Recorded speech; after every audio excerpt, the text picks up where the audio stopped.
اهدنا الصراط المستقیم، ہمیں سیدھے راستے کی ہدایت عطا فرما۔ اہدنا الصراط المستقیم، یہ مقام وہ آ گیا کہ یہاں تک تو اے پروردگار ہم پہنچ گئے تیرے فضل سے، تیرے کرم سے۔ فطرت سلیمہ بھی تیری عطا کردہ تھی، عقل سلیم بھی تیری ودیعت کردہ تھی، ان دونوں کی روشنی سے ہم یہاں تک تو پہنچ گئے۔ اب ہماری جو ضرورت ہے، احتیاج ہے، وہ کیا ہے؟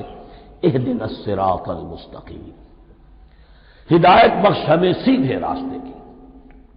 یہاں دو باتیں سمجھ لیجئے۔ انفرادی سطح پر انسان کے لیے نہ معلوم کتنے مرحلے آتے ہیں ہر روز کہ جس میں وہ ایک ٹھٹک کر کھڑا ہو جاتا ہے، یہ کروں یا یہ کروں، دو آلٹرنیٹو سامنے آ رہے ہیں، فیصلہ کرنا مشکل ہو رہا ہے۔ قدم قدم پر ہدایت کی ضرورت ہے، اور اجتماعی طور پر نوع انسانی تین بڑے بڑے تمدنی مسائل میں واقعہ یہ ہے کہ تسلیم کر لیا جانا چاہیے کہ عقل انسانی اس کو راستہ نہیں دکھا سکتی۔ عام معاشرتی سطح پر مرد اور عورت کے درمیان حقوق اور اختیارات کا کیا توازن ہو، ناممکن ہے، انسان طے نہیں کر سکتا۔ انسان یا مرد ہے یا عورت ہے۔ عورت سوچے گی اپنے لحاظ، اپنے جذبات کا، اپنے خیالات کا لحاظ رکھے گی، مرد کے جذبات و احساسات کا اسے کوئی اس کا کوئی تصور ہی ممکن نہیں۔ مرد سوچے گا اسے اپنے احساسات معلوم ہے، لیکن یہ کہ عورت کے احساسات سے وہ نابلد ہے، ان کو محسوس کر ہی نہیں سکتا۔ لا محالہ وہ اپنے بارے میں وہ جو بھی نظام بنائے گا اس میں وہ اپنی بالادستی رکھے گا۔ وہ تو ایک ہی ہستی ہو سکتی ہے کہ جو دونوں کی خالق ہے، مرد کی بھی عورت کی بھی، اور اس کو دونوں سے محبت ہے، دونوں کا خیر خواہ ہے، دونوں کا رب ہے، دونوں کو پروان چڑھانا چاہتا ہے۔ اسی طرح فرد اور معاشرہ یا ریاست، حکومت اور ریاست ہمیشہ یہ چاہتی ہے کہ سارے اختیارات ہمارے ہاتھ میں آ جائیں، ٹوٹلیٹیرین سوسائٹی ہو، بس ہم حکم دیں اور لوگ اس پر چلیں۔ افراد یہ چاہتے نہیں، ہمیں آزادی ہونی چاہیے۔ اب آپ دیکھیے کہ دنیا میں کتنے جھگڑے چلتے ہیں اسی پر، فریڈم فریڈم فریڈم۔ وہ فریڈم واقعتاً اپنی جگہ پر ایک شے ہے، افراد کی آزادی ہونی چاہیے، لیکن افراد کی آزادی اتنی نہ ہو جائے کہ وہ مادر پدر آزاد ہو جائے، کوئی قانون، کوئی قاعدہ، کوئی اخلاقی کوئی حدود اور قیود جو ہے ان کا پابند نہ رہے۔ تو اب کہاں ہے وہ نقطہ اعتدال کہ جس میں انسان کی انفرادی آزادی، انفرادی اختیار اور ادھر اجتماعی مصلحتیں جو ہیں ان کو بیلنس کیا جا سکے؟ انسان طے نہیں کر سکتا، صرف اللہ ہی اس کے لیے نظام دے سکتا ہے۔ تیسرا مسئلہ ہے سرمایہ اور محنت، اس میں کیا توازن ہو؟ سرمایہ اور محنت دونوں مل کر کچھ بنا رہے ہیں، کچھ پروڈیوس کر رہے ہیں۔ اب اس میں نفع جو ہوا ہے اس میں سرمایہ کا کتنا حصہ ہونا چاہیے اور لیبر کا کتنا ہونا چاہیے، کون طے کر سکتا؟ اس کے لیے بھی کہ ایسا نہ ہو کہ سرمایہ داری جو ہے آکاش بیل بن کر پورے معاشرے پر چھا جائے، اور غریب بیچارہ، مزدور بیچارہ، کاشتکار بیچارہ وہ گویا کہ چکی کے دو پارٹوں میں پس کر رہ جائے، اس کی کوئی حیثیت نہ رہ جائے۔ لیکن یہ کہ دوسری طرف اگر یہ کہ مزدور کا جو حق ہے اس سے زیادہ اس کو دے دیا جائے تو سرمایہ جو ہے وہ سکڑ جائے گا، شائی ہو جائے گا، وہ پھر میدان میں نہیں آئے گا۔ کیا کیا جائے؟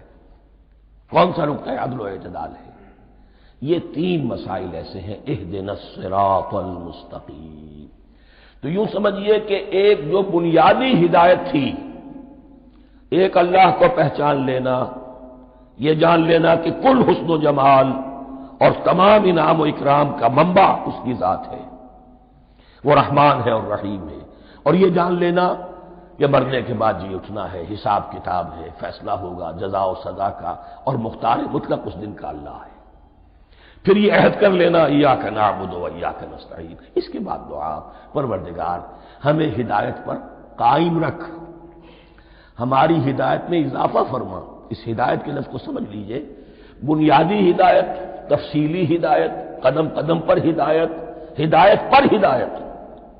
والذین اہتدوا زادہم ہدی، جو لوگ ہدایت کے راستے پر آتے ہیں اللہ ان کی ہدایت میں اضافہ کرتا ہے۔ تو یہ قدم قدم پر ہمیں ہدایت کی ضرورت ہے اور مرحلہ وار ضرورت ہے۔ ہدایت اس کو بھی کہتے ہیں کہ کسی نے آپ سے کوئی پتہ پوچھا، آپ نے کہا ادھر جانا، پھر دوسری گلی میں مڑنا، پھر جانا دو تین لائٹیں چلے جانا، پھر مڑنا، وغیرہ وغیرہ، یہ بھی ہدایت ہے۔ نظری طور پر آپ نے بتایا ہے۔ ایک ہدایت یہ ہوئی کہ بھائی میں چلتا ہوں آپ کے ساتھ، میں آپ کو وہاں تک پہنچا دوں گا تاکہ آپ کو دقت نہ ہو، آپ نے منزل تک پہنچا دیا۔ ان دونوں کے درمیان، یہ تو میں نے ایک فرد کی مثال دی ہے، اللہ اور بندے کے درمیان نہ معلوم کتنے مراحل ہیں ہدایت کے۔